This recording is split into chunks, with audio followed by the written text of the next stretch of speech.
ಹುಂಡಿಯ ಲೆಕ್ಕ ಮಾಡುವಂತಹ ಸಂದರ್ಭದಲ್ಲಿ ದೇವಸ್ಥಾನದ ಜೀರ್ಣೋದ್ಧಾರ ಅಥವಾ ದೇವಸ್ಥಾನದ ಅಭಿವೃದ್ಧಿಗೆ ಉಪಯೋಗ ಆಗದೆ ಭಯಂಕೇಶ್ವರ ಸದಾಶಿವ ಅಂತ ಹೇಳಿದರೆ ಉಗ್ರ ಶಿವ, ಸೌಮ್ಯ ಶಿವ.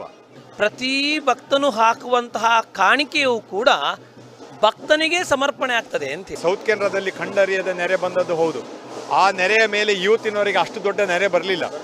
ಆ ನೆರೆಯಲ್ಲಿ ಈ ದೇವಸ್ಥಾನ ಕಂಪ್ಲೀಟವಾಗಿ ಶಿಥಿಲವಾಯಿತು.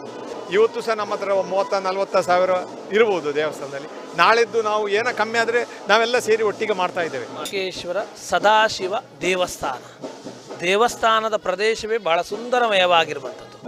ನೇತ್ರಾವತಿಯ ನದಿಯ ತಟದಲ್ಲಿ ಭಗವಂತರ ಆರಾಧಿಸಿರುವಂತಹ ಒಂದು ಕ್ಷಣವನ್ನು ಗಮನಿಸಲಿಕ್ಕೆ ಸಾಧ್ಯ ಆಗ್ತದೆ.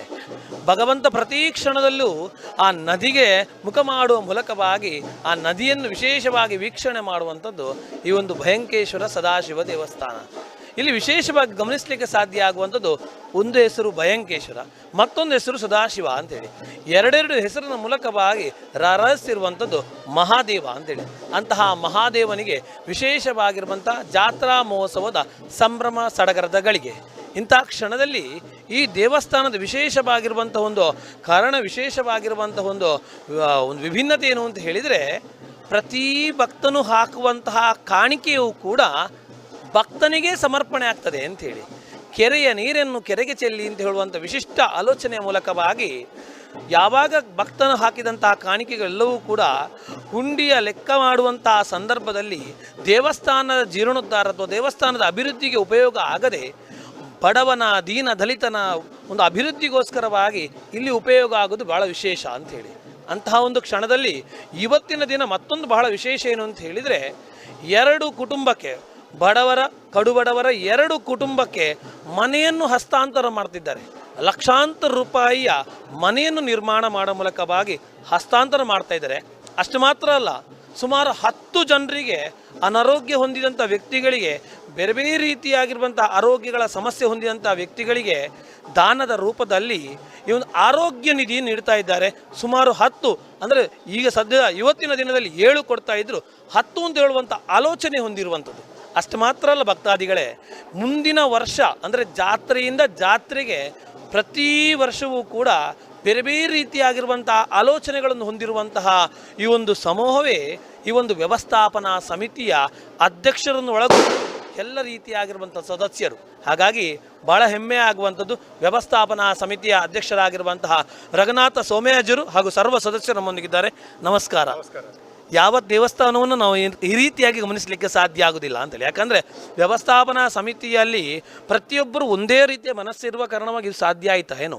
ಯಾಕಂದರೆ ಹುಂಡಿಗೆ ಹಾಕಿದಂಥ ಹಣವು ಯಾವತ್ತೂ ಕೂಡ ಆ ದೇವಸ್ಥಾನಕ್ಕೆ ಬೇಕಾಗುವಂತಹ ಅನ್ನಛತ್ರಗಳಿರ್ಬೋದು ಅಥವಾ ಮಂಟಪಗಳಿರ್ಬೋದು ಅಥವಾ ಬೇರೆ ಬೇರೆ ರೀತಿಯ ಅಭಿವೃದ್ಧಿಗಳು ಉಪಯೋಗ ಮಾಡ್ತಾರೆ. ಆದರೆ ಈ ದೇವಸ್ಥಾನದ ಯಾವುದೇ ರೀತಿಯಾಗಿ ಉಪಯೋಗ ಆಗದೆ ಅವೆಲ್ಲವೂ ಕೂಡ ವ್ಯವಸ್ಥಾಪನಾ ಸಮಿತಿಯವರು ಬೇರೆ ಬೇರೆ ರೀತಿಯಾಗಿ ಅವರ ಒಂದು ಇರುವಂತಹ ನಿಧಿಗಳ ಮೂಲಕವಾಗಿ ಉಪಯೋಗ ಮಾಡ್ತಾರೆ ವಿನಃ ದೇವಸ್ಥಾನದ ಹುಂಡಿ ಹಣ ಉಪಯೋಗ ಮಾಡೋದಿಲ್ಲ. ಅದು ಕೇವಲ ಬಡವರಿಗೆ, ದೀನದಲಿತರಿಗೆ, ಯಾವುದೇ ರೀತಿಯಾಗಿರುವಂಥ ಆರೋಗ್ಯವು ಸರಿಯಿಲ್ಲದಂಥ ವ್ಯಕ್ತಿಗಳಿಗೆ ಆರೋಗ್ಯ ಸಿಗಬೇಕು ಅಂತ ದೃಷ್ಟಿಯನ್ನು ಕೊಡ್ತಾರೆ ಅಂತ ಹೇಳಿದರೆ ಖಂಡಿತವಾಗಿ ನಿಮಗೆಲ್ಲರಿಗೂ ನಮಸ್ಕಾರ ಹೇಳಲೇಬೇಕು. ಇಂತಹ ದೇವಸ್ಥಾನದಲ್ಲಿ ಪ್ರಾರಂಭದಲ್ಲಿ ಗಮನಿಸ್ತಾ ಹೋದೆವು ಭಯಂಕೇಶ್ವರ ಸದಾಶಿವ, ಭಯದ ಈಶ್ವರನು, ಸದಾಶಿವನು ಅಥವಾ ತಾಳ್ಮೆಯಲ್ಲಿ ಅಥವಾ ಸದಾ ಸೌಮ್ಯವಾಗಿರುವಂಥ ದೇವನು ಅಂತ ಹೇಳುವಂಥ ವಿಶಿಷ್ಟವಾಗಿರುವಂಥ ಪ್ರದೇಶ.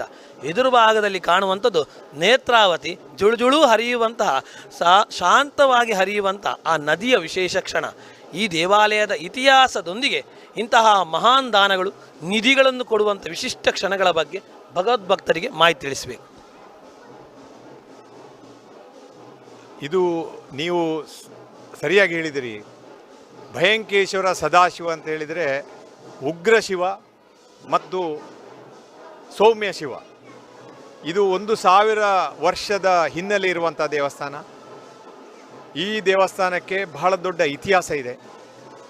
ಮೊದಲು ಇಲ್ಲಿ ನೇತ್ರಾವತಿ ನದಿಯಲ್ಲಿ ಈಗ ಯಾವಾಗಲೂ ಸಹ ನದಿ ನೀರು ತುಂಬಿರುತ್ತೆ. ಮಳೆಗಾಲದಲ್ಲಿ ನೆರೆ ಇರುತ್ತೆ, ಬೇಸಿಗೆಯಲ್ಲಿ ಮಂಗಳೂರಿಗೆ ಕುಡಿಲಿಕ್ಕೆ ಹೋಗುವಂಥ ನೀರಿನ ಕಟ್ಟೆ ಇರುತ್ತೆ. ಆದ ಕಾರಣ ಯಾವಾಗಲೂ ನೀರು ಇರುತ್ತೆ, ಬಹಳ ಸೌಮ್ಯವಾಗಿ ಇರುತ್ತೆ. ಅದೊಂದು. ಮತ್ತು ಇದು ಬಹಳ ಕಾರ್ಮಿಕ ದೇವಸ್ಥಾನ. ನಾವೆಲ್ಲ ಟ್ರಸ್ಟಿಗಳು ಬಹಳ ಪುಣ್ಯವಂತರು, ಯಾಕೆಂದರೆ ಇಂಥ ಒಂದು ಆಪರ್ಚುನಿಟಿ ನಮಗೆ ಸಿಕ್ಕಿದೆ. ಈ ಗ್ರಾಮ ನರಿಕೊಂಬು ಗ್ರಾಮ, ನಾವೆಲ್ಲ ಗ್ರಾಮ ನರಿಕೊಂಬಿನ ಒಂದು ದೊಡ್ಡ ಭಕ್ತರು. ಅದಕ್ಕಾಗಿ ಇಲ್ಲಿ ನಾವು ವ್ಯವಸ್ಥಾರ ಸಮಿತಿಯಲ್ಲಿ ಇದ್ದೇವೆ. ಈ ದೇವಸ್ಥಾನದಲ್ಲಿ ನಾವು ಮೊದಲಿನಿಂದ ಸಹ ಆಲೋಚನೆ ಮಾಡಿದ್ದೇನೆಂದರೆ, ಇದರಲ್ಲಿ ಯಾವಾಗ ಇದರಲ್ಲಿ ಕಾಣಿಕೆ ಬರುತ್ತೆ, ಆ ಕಾಣಿಕೆಯನ್ನು ಅದು ಜನಗಳ ದುಡ್ಡು ಜನಗಳಿಗೆ ಹೋಗಬೇಕು ಅಂತ ಹೇಳಬೇಕು. ಇದರ ಎಲ್ಲ ಡೆವಲಪ್ಮೆಂಟ್ ಇರ್ಬೋದು, ಅದೆಲ್ಲ ನಾವು ದೇಣಿಗೆಯಿಂದ ಮಾಡ್ತಾ ಇದ್ದೇವೆ. ಈಗ 14 ಜನರಿಗೆ ಇಷ್ಟರವರೆಗೆ, ಕಳೆದ ವರ್ಷದಿಂದ ಈ ವರ್ಷಕ್ಕೆ ನಾವು 14 ಜನರಿಗೆ ಆರೋಗ್ಯ ನಿಧಿ ಕೊಟ್ಟಿದ್ದೇವೆ. ಇವತ್ತು 7 ಜನರಿಗೆ ಕೊಡಲಿಕ್ಕಿದ್ದೇವೆ. ಇನ್ನೂ ನಾವು ಕೊಡ್ತಾ ಇದ್ದೇವೆ. ಬಂದ ದುಡ್ಡನ್ನು ಇವತ್ತು ಸಹ ನಮ್ಮ ಹತ್ರ 30-40 ಸಾವಿರ ಇರ್ಬೋದು ದೇವಸ್ಥಾನದಲ್ಲಿ. ನಾಳೆದ್ದು ನಾವು ಏನೋ ಕಮ್ಮಿ ಆದರೆ ನಾವೆಲ್ಲ ಸೇರಿ ಒಟ್ಟಿಗೆ ಮಾಡ್ತಾ ಇದ್ದೇವೆ. ಅದು ನಮ್ಮ ದೃಷ್ಟಿಕೋನ. ಈಗ ಇದರಲ್ಲಿ ಇವತ್ತು 2 ಮನೆಯನ್ನು ದಾನ ಮಾಡಲಿಕ್ಕೆ ಕೊಟ್ಟಿದ್ದೇವೆ. ಒಂದು ಮನೆಗೆ 5 ಲಕ್ಷ ಟಾರ್ಗೆಟ್ ಇಟ್ಟಿದ್ದೇವೆ. ಆ 5 ಲಕ್ಷದಲ್ಲಿ ಅದನ್ನು ಮನೆಯನ್ನು ಮಾಡಿ ನಮ್ಮವರೇ ಎಲ್ಲ ಅದನ್ನು ಹೋಗಿ ನೋಡಿ ಭಾಳ ಚಂದದಿಂದ ಅದನ್ನು ಕಟ್ಟಿ ಟೈಲ್ಸ್ ಗೀಲ್ಸ್ ಎಲ್ಲ ಹಾಕಿ ಅದಕ್ಕೆ ಬಾತ್ರೂಮ್ ಎಲ್ಲ ಮಾಡಿ ಚಂದದ ಮನೆಯನ್ನು 5 ಲಕ್ಷ ರೂಪಾಯಿ ವೆಚ್ಚದಲ್ಲಿ 2 ಮನೆಯನ್ನು ಇವತ್ತು ಹಸ್ತಾಂತರ ಮಾಡಲಿಕ್ಕಿದ್ದೇವೆ. 7 ಜನರಿಗೆ ಇವತ್ತು ಕಡು ಬಡವರಿಗೆ, ಅವರಿಗೆ ಇವತ್ತು ಡಯಾಲಿಸಿಸ್ ಇರ್ಬೋದು, ಅವರಿಗೆ ಕ್ಯಾನ್ಸರ್ ಇರ್ಬೋದು, ಅವರ ಎದುರು ನಾವು ಹೇಳುವುದಿಲ್ಲ, ಅವರನ್ನು ಇಲ್ಲಿ ಕರೆದು ತುಂಬ ಕಡು ಬಡವರು ಅವರಿಗೆ ನಾವು ಇವತ್ತು ಕೊಡಲಿಕ್ಕಿದ್ದೇವೆ. ಅದೇ ಥರ ನಿರಂತರವಾಗಿ ನಮ್ಮ ಭಕ್ತರು ಅವ್ರಿಗೆ ಕೊಡಿ ಇವ್ರಿಗೆ ಕೊಡಿ ಅಂತ ಹೇಳ್ತಾ ಇದ್ದಾರೆ, ಆ ಥರ ಕೊಡ್ತಾ ಇದ್ದೇವೆ. ಅಷ್ಟೇ ನಮ್ಮ ಕೆಲಸ. ನಾವು ಕೊಡುವುದು ಮಾತ್ರ. ದೇವರ ಹುಂಡಿ ಹಣ ದೇವರು ಯಾರಿಗೆ ಮನಸ್ಸು ಮಾಡ್ತಾರೆ ಅವರಿಗೆ ನಾವು ಕೊಡ್ತಾ ಇದ್ದೀವಿ. ಭಕ್ತನ ಹಣ ಭಕ್ತನಿಗೆ ಅಂತ ಹೇಳುವಂಥ ವಿಶಿಷ್ಟ ಪರಿಕಲ್ಪನೆ ಇಲ್ಲಿ ವಿಶೇಷವಾಗಿ ಗಮನಿಸುವಂಥದ್ದು. ಈ ಒಂದು ದೇವಸ್ಥಾನ ನಿರ್ಮಾಣ ಆಗಬೇಕು ಅಂತ ಹೇಳಿದರೆ 1923ರಲ್ಲಿ ಆದಂಥ ಆ ನದಿಯ ಆ ನೆರೆ ಬಂದು ದೇವಸ್ಥಾನ ಸಮಸ್ಯೆಗಳಿಗಾಗ್ತದೆ. ಅಜೀರ್ಣವಾಗಿರುವಂಥ ದೇವಸ್ಥಾನವನ್ನು ಜೀರ್ಣಗೊಳಿಸಬೇಕು, ಜೀರ್ಣೋದ್ಧಾರ ಆಗಬೇಕು ಅಂತ ದೃಷ್ಟಿಯಿಂದ ರಘುನಾಥ ಸೋಮಯಾಜರ ಅಣ್ಣರಾಗಿರುವಂತಹ ಗಣೇಶ್ ಸೋಮಯಾಜರು ವಿಶಿಷ್ಟ ಪರಿಕಲ್ಪನೆ ಮಾಡ್ತಾರೆ. ಏನು ಮಾಡಿದ್ರು, ಯಾವ ರೀತಿಯಾಗಿ ಅಭಿವೃದ್ಧಿ ಮಾಡಿದ್ರು, ಅವರ ಹತ್ರನೇ ಕೇಳ್ತವೆ. 1923 ನೀವು ಹೇಳಿದಾಗೆ ಮಹಾನೆರೆ, ಅದು ಇಡೀ ಖಂಡರಿಯದ ಸೌತ್ ಕೇಂದ್ರದಲ್ಲಿ ಖಂಡರಿಯದ ನೆರೆ ಬಂದದ್ದು ಹೌದು.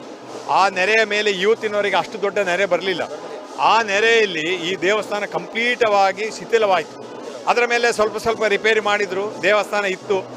ಕಳೆದ ಒಂದು 10 ವರ್ಷದ ಕೆಳಗೆ ನಮ್ಮ ಅಣ್ಣ ಇಲ್ಲಿಗೆ ದೇವಸ್ಥಾನ ಕಮಿಟಿಗೆ ಅಧ್ಯಕ್ಷರಾದ ಮೇಲೆ ಅವರು ನಿರ್ಧಾರ ಮಾಡಿದರು, ಈ ದೇವಸ್ಥಾನ ಈ ಜೀರ್ಣೋದ್ಧಾರ ಮಾಡಬೇಕು ಅಂತ. ಸೌತ್ ಕೇಂದ್ರದ ಎಲ್ಲ ಬೇರೆ ಬೇರೆ ದೇವಸ್ಥಾನದಲ್ಲಿ ಗಣೇಶ್ ಸೋಮಯಾಜಿಯವರು ಹೋಗಿ ಎಲ್ಲ ದೇವಸ್ಥಾನಗಳನ್ನು ನೋಡಿ ಬಹಳ ಅದ್ಭುತವಾಗಿ ದೇವಸ್ಥಾನ ಅವರ ಪರ್ಸನಲ್ ಹಣ 6-7 ಕೋಟಿಯಿಂದ ಖರ್ಚು ಮಾಡಿ ಬಹಳ ಚೆಂದಾಗಿ ಕಟ್ಟಿದರು. ಅದು ಇವತ್ತು ಎದ್ದು ನಿಂತಿದೆ. ಅದರ ಮೇಲೆ ನಾವು ಕಳೆದ 2 ವರ್ಷದ ಹಿಂದೆ ಎರಡನೇದಾಗಿ ಅದಕ್ಕೆ ಮೊದಲು ಆಗಿತ್ತು, 2ನೇ ಬ್ರಹ್ಮಕಲಶ ಮಾಡಿದ ಮೇಲೆ ಆ ದಿವಸ ವಿಜೃಂಭಣೆಯಿಂದ ಬ್ರಹ್ಮಕಲಶ ಎಲ್ಲರೂ ನಾವು ಸೇರಿ ಮಾಡಿದೆವು. ಇದರ ಮೇಲೆ ಈ ಕಲ್ಪನೆಯನ್ನು ನಾವು ಸ್ಟಾರ್ಟ್ ಮಾಡಿದೆವು. ಅದರ ಮೇಲೆ 2 ವರ್ಷದಿಂದ ನಿರಂತರವಾಗಿ ದೇವಸ್ಥಾನಕ್ಕೆ ಜನ ಸಾಗರ ಬರಲಿಕ್ಕೆ ಸ್ಟಾರ್ಟ್ ಆಯಿತು. ಎಲ್ಲರೂ ಹೇಳ್ತಾ ಇದ್ರು, ನಮ್ಮ ಎಲ್ಲ ಕೆಲಸ ಆಗಿದೆ, ಬಹಳ ಕಾರ್ಣಿಕ ಇದೆ ಅಂತೇಳಿ ಹೇಳ್ತಾ ಇದ್ರು. ನಮಗೆ ಅದು ಒಂದು ಖುಷಿ ತಂದಿತ್ತು. ಅದರ ಮೇಲೆ ನಾವು ಅನ್ನದಾನ ಸ್ಟಾರ್ಟ್ ಮಾಡಿದೆವು. ನಿರಂತರವಾಗಿ ಇಲ್ಲಿ ಮಧ್ಯಾಹ್ನದ ಊಟ ಬ್ರಹ್ಮಕಲಶದ ಇವತ್ತಿನವರೆಗೆ ನಿರಂತರವಾಗಿ ಅನ್ನದಾನ ಮಧ್ಯಾಹ್ನ ಆಗ್ತಾ ಇದೆ. ನಾವು ಎಲ್ಲ ಬದುಕರು ಇಲ್ಲಿ ಬಂದರೆ ಊಟ ಮಾಡಿ ಹೋಗಬೇಕು. ಸಂತೋಷದಿಂದ ನಮಗೆ ಇಲ್ಲಿ ಬಳಸುವಂಥ ವ್ಯವಸ್ಥೆ ನಾವು ಮಾಡ್ತಾ ಇದ್ದೇವೆ. ರಘುನಾಥ ಸ್ವಾಮಿಯಾಜರೇ, ಈ ಒಂದು ಪ್ರದೇಶ ನೋಡ್ತಾ ಇದ್ದಾಗಲೇ ನಮಗೆ ವಿಶೇಷವಾಗಿ ಗಮನಿಸುವಂಥದ್ದು ಶ್ರದ್ಧಾ ಕೇಂದ್ರದೊಟ್ಟಿಗೆ ಪ್ರವಾಸಿ ತಾಣವಾಗಿ ಕಾಣಬಹುದು ಅಂತೇಳಿ. ಪ್ರವಾಸಿ ತಾಣವಾಗಿ, ಯಾಕಂದರೆ ಪ್ರತಿಯೊಂದು ಕ್ಷೇತ್ರವೂ ಕೂಡ ಪ್ರವಾಸಿ ತಾಣವಾದಾಗ ಭಗವದ್ಭಕ್ತನೂ ಕೊಡ್ತಾನೆ, ಭಗವದ್ದಲ್ಲವನ್ನೂ ಬರ್ತಾ ಹೋಗ್ತಾನೆ, ದೇವಸ್ಥಾನ ಒಂದು ಒಳ್ಳೆ ರೀತಿಯಾಗಿ ಬೆಳವಣಿಗೆ ಆಗಲಿ ಸಾಧ್ಯ ಆಗುತ್ತೆ. ಪ್ರವಾಸಿ ತಾಣವಾಗಿ ಮಾಡುವಂಥ ಆಲೋಚನೆ ಏನಾದ್ರು ಇದೆಯಾ? ನಮಗೆ ಅದು ಯಾವಾಗಲೂ ಇಲ್ಲ ಸರ್. ನಮಗೆ ಈ ದೇವರ ಒಂದು ಆಶೀರ್ವಾದವನ್ನು ಜನಗಳಿಗೆ ಎಲ್ಲಿಪಿಸಬೇಕು, ಜನಗಳು ಬರಬೇಕು, ಅವರ ಕಷ್ಟ ಕಾರ್ಪಣ್ಯ ಆಗಬೇಕು, ಅವರಿಗೆ ದುಡ್ಡು ಕೊಡ್ತೇವೆ, ಊಟ ಕೊಡಬೇಕು, ಅದು ಏನು ಬಂದರೆ ಅದು ಕೊಡಬೇಕು. ದೇವರು ಅವರಿಗೆ ಇಲ್ಲಿ ಬಂದವರಿಗೆ ನಿರಂತರವಾಗಿ ಅವರ ಆರೋಗ್ಯ ನಿಧಿ ಆಗಲಿ, ಅವರನ್ನು ಸಮೃದ್ಧಿ ಮಾಡಬೇಕು. ಅದು ಮಾಡ್ತಾ ಇದ್ದೇನೆ. ಆ ವಿಷಯ ಹೇಳಿದಾಗ ನಮಗೆ ಸಂತೋಷ ಆಗ್ತಾ ಇದೆ. ಅದು ಇಲ್ಲಿ ಆಗ್ತಾ ಇದೆ ಅಂತ ಹೇಳ್ತಾರೆ. ವಿಶೇಷವಾಗಿ ದೇವಸ್ಥಾನದಲ್ಲಿ ಗಮನಿಸುವಂಥದ್ದು, ಪ್ರತಿಯೊಬ್ಬ ರೀತಿಯಾಗಿರುವಂಥ ಭಗವದ್ಭಕ್ತನು ಬಂದಾಗ ಅವನಿಗೆ ಅನ್ನ ಸಂತರ್ಪಣೆ ವಿಶೇಷವಾಗಿರುವಂಥ ಕ್ಷಣದೊಟ್ಟಿಗೆ ಎಲ್ಲ ರೀತಿಯಾಗಿರುವಂತಹ ವಿಶೇಷತೆಗಳನ್ನು ಗಮನಿಸಲಿಕ್ಕೆ ಸಾಧ್ಯವಾಗುವಂಥದ್ದು.